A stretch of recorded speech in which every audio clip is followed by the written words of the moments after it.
Hi, I'm Julio. And I'm the AI that will make this story even more unpredictable. Here's how it works. I write the first 4 chapters full of mystery, clues, and twists. And then I step in to write the final chapter. But here's the challenge. Can you guess the ending the AI will create before it's revealed? I doubt you can. My endings always have a hidden surprise. So, join us. Hit the like button if you enjoy the idea and share in the comments how you think this story should end. Will your theory beat the AI's twist? My fingers dance across the vintage Nagra reel-to-reel, adjusting levels while rain lashes against the floor-to-ceiling windows of Elliot Gardner's penthouse. 50 floors up, lightning flashes illuminate his obsessively curated collection: porcelain figurines, first-edition books, vintage electronics, all cataloged with clinical precision. The power flickers again, third time in an hour. I check the battery backup on my equipment and press on. Gardner's paying me triple my usual rate to finish these tapes tonight. No excuses. Come on, I mutter, threading the final reel, labeled simply Parsifal, 1987, onto the machine. The antique grandfather clock in the corner ticks accusingly. Gardner expected these digitized files by midnight, and it's already 11:17. I slide my headphones over my ears, expecting Wagner's soaring orchestration. Instead, there's only silence, then a soft rustling of fabric. My finger hovers over the stop button when it happens. The arrangements are complete. A man's voice, tense, barely above a whisper. Not opera, not even close. A second voice responds, muffled but urgent. And the documentation? Destroyed. The first voice again. But we need to move quickly. The body is in the east wall, where the morning light doesn't reach. Once the construction crew arrives tomorrow. The lights die completely. My equipment whines as it switches to battery. The tape continues running, but my skin prickles with sudden awareness. I'm not alone. A floorboard creaks in the hallway beyond the study door. My breath catches. Gardner said he'd be in Tokyo until tomorrow. Nobody should be here. I reach for my phone, fumbling in the darkness, and accidentally knock over a stack of film canisters. They clatter to the floor with deafening finality. The movement in the hallway stops. Then comes the unmistakable sound of something heavy being dragged across hardwood. Slow, deliberate scraping. A thin beam of flashlight appears under the door, wavering slightly. The doorknob begins to turn. My body freezes, but my mind races. I yank the power cord from the reel-to-reel, plunging it into silence. The penthouse's emergency lights haven't kicked in. They should have. Someone's disabled them. The doorknob completes its rotation with an agonizing click. I slide under Gardner's massive oak desk, curling into the knee space, clutching the tape reel to my chest. My phone's screen glows traitorously. I silence it, sacrificing its light. The door eases open. From my hiding spot, I see only shoes. Expensive Italian leather, water-spotted from the rain. Not Gardner style. He wears custom Japanese boots with distinctive red soles. The beam sweeps the room methodically. Whoever this is knows exactly what they're doing. Check the machine. A voice whispers from the hallway, not the voice from the tape. The shoes approach my equipment. A hand reaches down, touching the empty spindles. It's gone. The voice is calm, but edged with anger. She's been here. She. They know who I am. My heart hammers painfully. Find her. The hallway voice again. And for God's sake, be quiet about it. The shoes retreat. The door closes. I count to 30, each second stretching impossibly. My options are limited. The penthouse has one exit, the elevator in the main foyer. There's the fire escape, but it's accessed through the master bedroom, where they are currently searching. I crawl out cautiously, still clutching the tape. My equipment bag sits open on the table. I stuff the reel inside, along with my portable hard drive. A text illuminates my phone. From Gardner. Do not finish the last tape. Leave immediately. Danger. Now he tells me. Lightning flashes, and in that split-second burst of illumination, I see something I missed before. A framed photo on Gardner's desk, face down. I flip it over. It's old, yellowed. A group of young men in graduation gowns, arms around each other's shoulders. MIT, 1985. I recognize the younger Gardner on the right before he became a tech hermit, but it's the man in the center who catches my attention. Written across his chest in faded ink, "The East Wall holds all secrets." The same phrase from the tape. My fingers tremble as I pocket the photo. A crash from the master bedroom tells me they've grown frustrated with searching. I need to move. I ease open the study door. The hallway stretches before me, 20 feet of exposure before I reach the foyer. The elevator will ding when it arrives. They'll hear it. My gaze falls on the dumbwaiter near the kitchen, a decorative antique Gardner keeps as part of the pre-war architecture. He once mentioned it was still functional, used by staff in the building's early days. More noise from the bedroom, drawers being emptied, furniture overturned. My window is closing. I slip across to the kitchen, slides open the dumbwaiter's wooden panel. It's small, designed for food trays, not people. But I'm small too. 5'4" has to be good for something. My equipment bag goes in first. Then I fold myself in, knees to chest, the photo digging into my thigh. I reach for the pulley, ready to lower myself down. The kitchen lights suddenly flicker on. A man stands in the doorway, his silhouette backlit by his flashlight. Tall, broad-shouldered, face hidden in shadow. In his hand, something glints, metallic. "Hello, Ms. Reed," he says, using my name like a weapon. "I believe you have something that belongs to Mr. Gardner." I jerk the pulley downward and plummet into darkness, the man's curse following me down the shaft. The dumbwaiter descends rapidly, too rapidly. The cables screech. I brace for impact, certain I've made a fatal miscalculation. Instead, I jolt to a stop between floors. Through the thin wooden panel, I hear voices from the apartment below Gardner's. "Told you I heard something. It's coming from the wall." "It's just the storm, honey. Go back to sleep." I hold my breath. The voices fade. I need to keep moving. I force open the panel and squeeze through into what appears to be a service corridor, dimly lit by emergency lighting. Unlike the penthouse, the backup systems here work perfectly. My phone vibrates again. Unknown number. The text reads, "They killed Brian. The tape proves it. Trust no one, not even Gardner." Who's Brian and who's texting me? Before I can contemplate this, an alarm blares throughout the building. A mechanical voice announces, "Security breach, floor 49.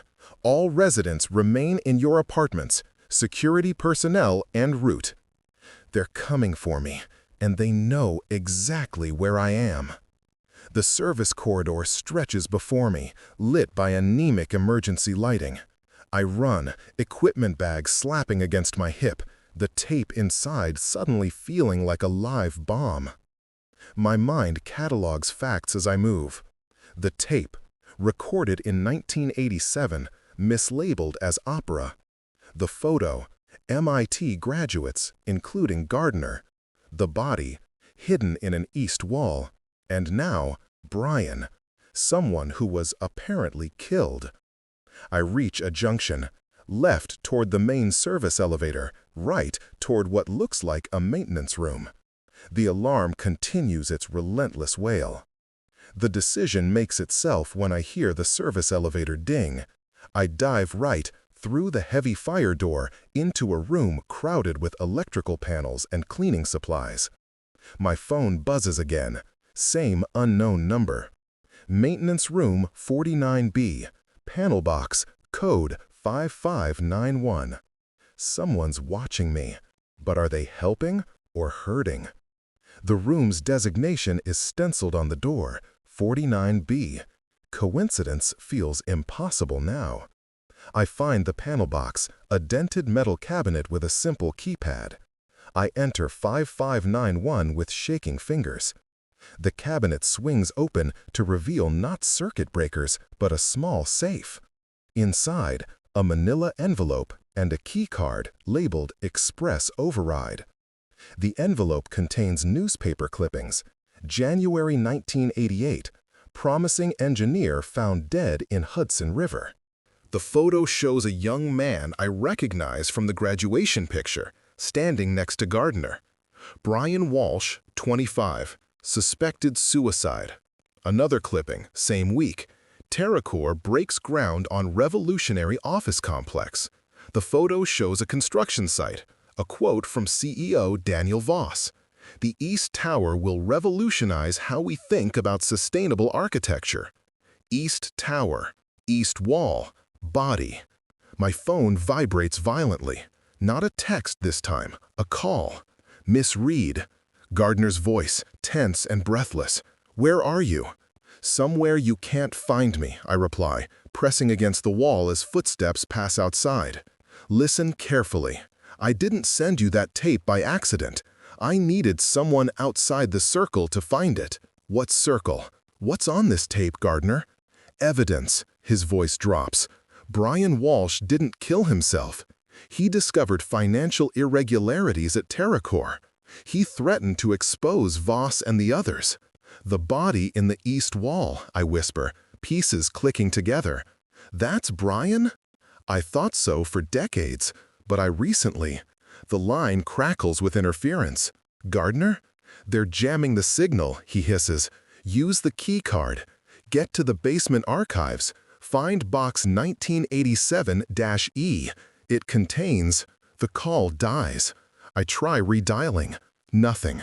The footsteps outside grow louder, more purposeful.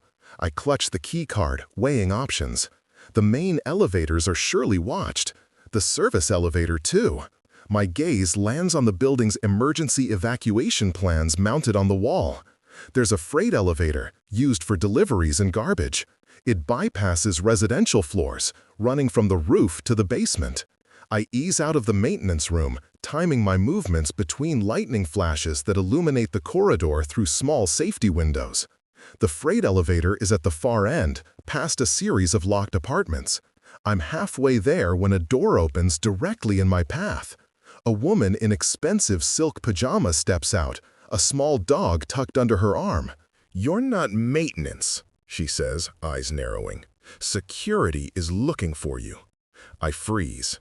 She studies me, then glances at the emergency instructions still clutched in my hand. "They came to my door," she continues. "Men in suits, not building security. They had guns." She steps aside. "The freight elevator needs a resident key. Use mine."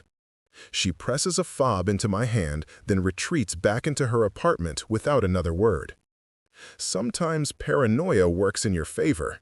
In a building like this, everyone distrusts men with guns who aren't wearing uniforms. The freight elevator responds to the fob, doors sliding open silently. I step inside, hit B3. Archives and storage.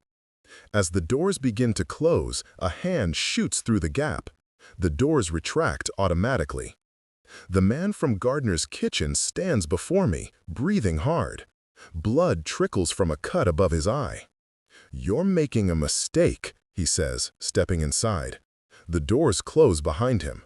"Those files won't tell you the truth." "And you will?" My back presses against the elevator wall, fingers searching for any kind of weapon in my bag. "My name is Michael Walsh. Brian was my brother." The elevator descends in painful slowness. I stare at him, mind racing. Walsh, the dead engineer. "Prove it," I demand. He pulls out his wallet, flips it open to his driver's license. Michael Walsh. The resemblance to the newspaper photo is striking. "If your brother is in that wall, why are you trying to stop me?" "Because he's not in the wall." His expression hardens. And the person who sent you that tape knows it. The elevator jolts to a stop between floors. The lights flicker, then stabilize on emergency power. That would be our friends upstairs, Michael says grimly. They've cut power to trap us. Why should I believe anything you say? You broke into Gardner's apartment with a gun. Not a gun. He shows me what I'd seen glinting earlier. A specialized electronic key. I was trying to retrieve the tapes before they got to them. Or to you. Then who are they, I demand? The same people who've spent 35 years covering up what really happened. He pulls out his phone, shows me a photo. It's the same MIT graduation picture I found, but unaltered. No cryptic message written across anyone's chest. Gardner doctored that photo, Michael says. He's playing you. The elevator gives another sickening lurch, dropping several feet before catching again. We don't have much time, Michael warns. Those cables won't hold. My mind races, trying to separate truth from manipulation. If Michael is lying, I'm trapped with a killer. If he's telling the truth, then Gardner, my client, the reclusive tech genius, has orchestrated an elaborate deception. And somewhere in this building, in an east wall untouched by morning light, lies evidence of a decades-old murder that someone is still desperate to keep hidden. The elevator cable snaps with a sound like a gunshot. My stomach lurches as we plummet, 1 floor, 2, before emergency brakes engage with a bone-jarring screech. Sparks shower from above. Michael grabs my arm, steadying me as the elevator cab tilts precariously. They cut the main cable, he says, voice tight. The safety brake won't hold long. The elevator groans, metal twisting against metal. Through the gap between the doors, I glimpse concrete walls. We're stuck between basement levels. Michael wedges his electronic key into the door control panel. The device glows blue, interfacing with the system. The doors shudder, then part enough for us to see a maintenance ledge about 2 feet below. Ladies first, he says grimly. I hesitate, clutching my bag with the precious tape. How do I know you won't push me down the shaft? Because I need what's on that tape as much as you do. His eyes lock onto mine. My brother deserves justice. The elevator lurches again, dropping another few inches. Decision made. I slide through the gap, landing awkwardly on the narrow concrete ledge. Michael follows, the electronic key clutched between his teeth. The moment his weight leaves the elevator, it plummets into darkness, a distant crash echoing up the shaft. We stand on a ledge barely 18 inches wide, darkness above and below. A service ladder runs along the wall. Down, Michael says, pointing to a faint light visible about 20 feet below us. That's the archives level. We descend in tense silence, the only sounds our breathing and the occasional distant rumble of thunder. At the bottom, a partially open access door leads to a dimly lit corridor. The backup generators only power essential systems, Michael explains, helping me through the doorway. Security, minimal lighting, servers. The archives stretch before us, row after row of metal shelving units filled with bankers' boxes. The air smells of dust and old paper. Box 1987-E, I mutter, recalling Gardner's instruction. Michael tenses. Gardner sent you here for that specific box? I nod, suddenly uncertain. That's TerraCore's financial archive, he says. I've been trying to access it for years, but it's restricted even to most executives. We navigate the silent rows, following the alphanumeric system. Section 1987 occupies an entire wall, the company's foundational year. Here, I say, spotting Box E. It's sealed with tamper-evident tape. Michael produces a pocket knife, slices through the seal. Inside, financial ledgers, contracts, and a small metal lockbox. The lockbox requires a key we don't have. Michael examines it, then pulls out his electronic skeleton key. This might work, he says, inserting it into the lock. It's calibrated for TerraCore security systems. The lock clicks open. Inside lies a single microcassette tape, smaller than the reel I'd been digitizing, the kind used in dictation machines of the late 80s. We need a player, I say, professional instincts taking over. There's a workroom near the elevator, Michael replies, old equipment for researchers. As we turn to leave, the archive lights suddenly brighten. The power is back, which means the elevators are too, and the security cameras. Michael curses under his breath. We need to move, now. We hurry to the workroom, a small space with outdated equipment. True to form, a microcassette player sits on a dusty shelf. I connect it to my portable digitizer, hands moving automatically through the familiar process. How long? Michael asks, keeping watch at the door. 2 minutes to transfer, maybe 3. He nods grimly. I'll secure the exit route. As Michael disappears down the corridor, I press play. A man's voice, older, authoritative, fills the room. January 15th, 1988. Final record regarding Walsh situation. Subject eliminated as agreed. Remains secured in East Wall Foundation Pour, Sector 7, as per Voss's instruction. Gardner's cooperation ensured with adjusted stock allocation. Walsh's evidence remains in my possession as insurance. All parties acknowledge this recording serves as our mutual protection. My blood runs cold. This isn't just corporate malfeasance, it's premeditated murder, recorded by one of the conspirators as leverage. The recording continues. Addendum. February 3, 1988. Second subject neutralized due to unexpected witness status. Remains disposed via river dumping, staged as suicide per established protocol. Gardner, growing unstable, requires monitoring. 2 murders, and Gardner was involved.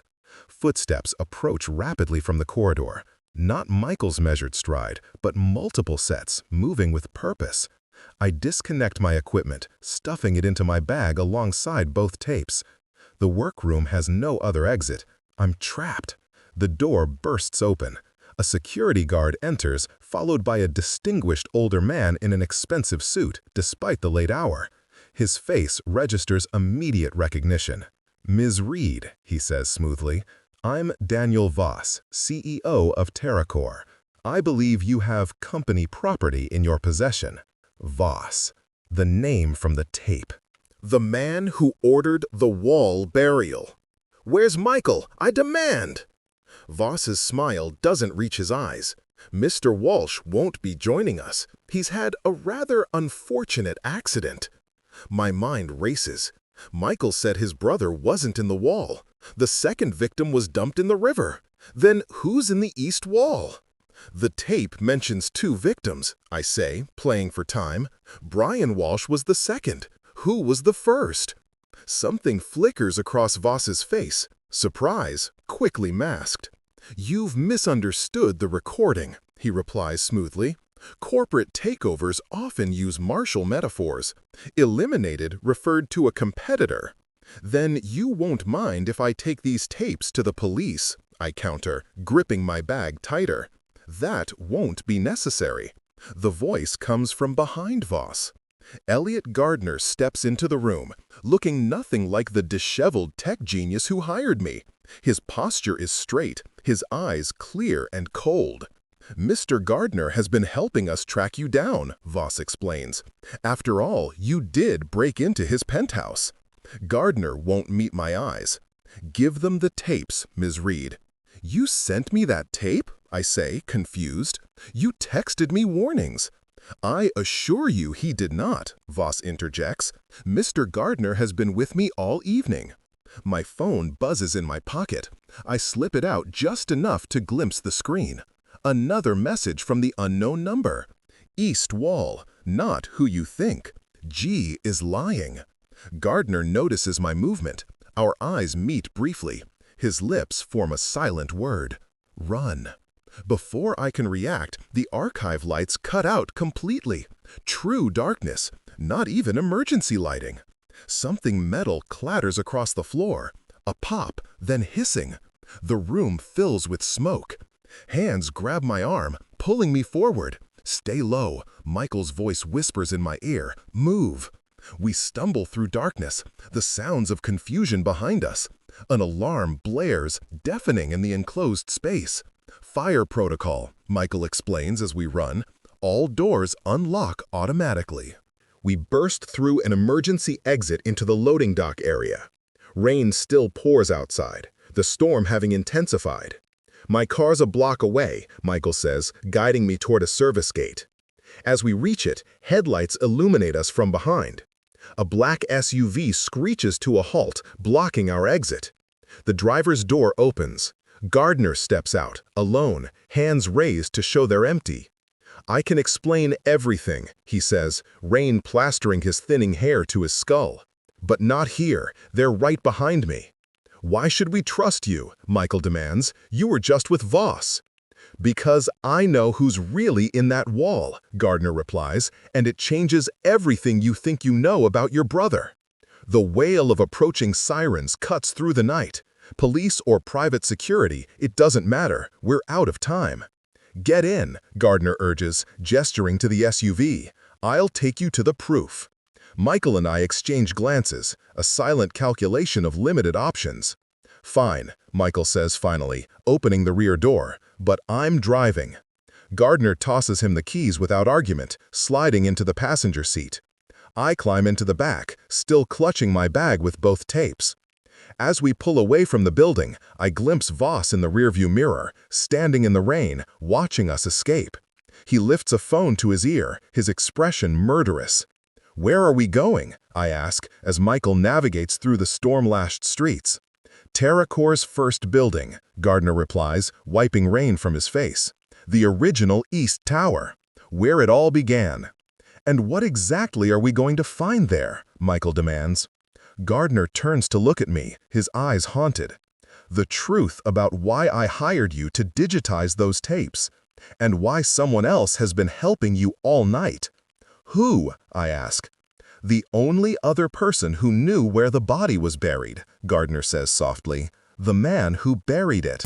Chapter 5. The Revelation. The rain lashes against the SUV's windows as we speed through the storm, the tension inside palpable.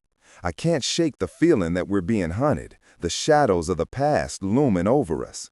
Michael grips the steering wheel tight, his knuckles white, while Gardner sits silently, his gaze fixed on the road ahead, lost in thought. Why the original East Tower? Michael asks, breaking the silence. What's there?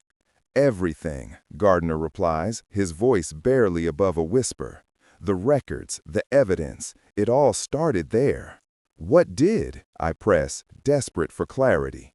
The project that buried Brian and so many others, Gardner says, his eyes catching the flash of lightning illuminating the street. It was supposed to be revolutionary, but things spiraled out of control. The weight of his words hangs in the air like a thick fog. I glance at Michael, who nods, understanding the gravity of what we're about to uncover. The truth, however dangerous, is within reach. As we approach the East Tower, a familiar unease settles in my stomach. You said someone else knows where the body is buried, I remind Gardner. Who? Gardner hesitates, then meets my gaze in the rearview mirror. The architect. He was the one who designed the building. He knew about the construction plans, about the east wall. Why would he help you now? Michael interjects, skepticism heavy in his tone. Because he was part of the cover-up, but he's also haunted by what happened, Gardner admits, his voice laced with regret. He's been waiting for someone to expose the truth. The East Tower looms ahead, its silhouette stark against the stormy sky. It's an imposing structure, a monument to ambition and deceit. The rain pelts down, making the asphalt shine like black glass. We park around the back, away from prying eyes, and slip out into the downpour. Gardner leads us to a side entrance, the door creaking ominously as he pushes it open. Inside, the musty smell of damp concrete greets us, mingling with the faint scent of molding paper. I pull out my phone, its screen flickering weakly in the dim light. What now? Down to the basement, Gardner instructs, motioning for us to follow. The old blueprints are stored there. They'll show the original plans for the east wall. The stairs spiral down, each step echoing ominously. The air grows colder, more oppressive, as we descend deeper into the building's bowels. My heart races, anticipation and fear fighting for dominance. Finally, we reach the basement, a cavernous space lined with shelves filled with dusty boxes and forgotten relics of the past. Gardner leads us to a large filing cabinet, its metal surface cold and unyielding. "Help me with this," he says, and together we pull it open. Inside, a collection of blueprints lies neatly rolled. Gardner unfurls one, revealing a detailed plan of the East Tower. "Look here," he points to a section marked East Wall. "That's where they buried Brian." I lean closer, studying the intricate lines and annotations. My finger traces the path of the wall, and suddenly I see it. The annotations in the margins, notes jotted down in a hurried scrawl. "Wait, what does that say?" I ask, squinting at a faded note. "Reinforced for structural integrity, including burial space."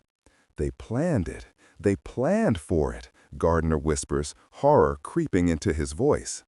Michael leans in, scanning the blueprint. "This is premeditated." "Exactly," Gardner confirms. "And it wasn't just Brian.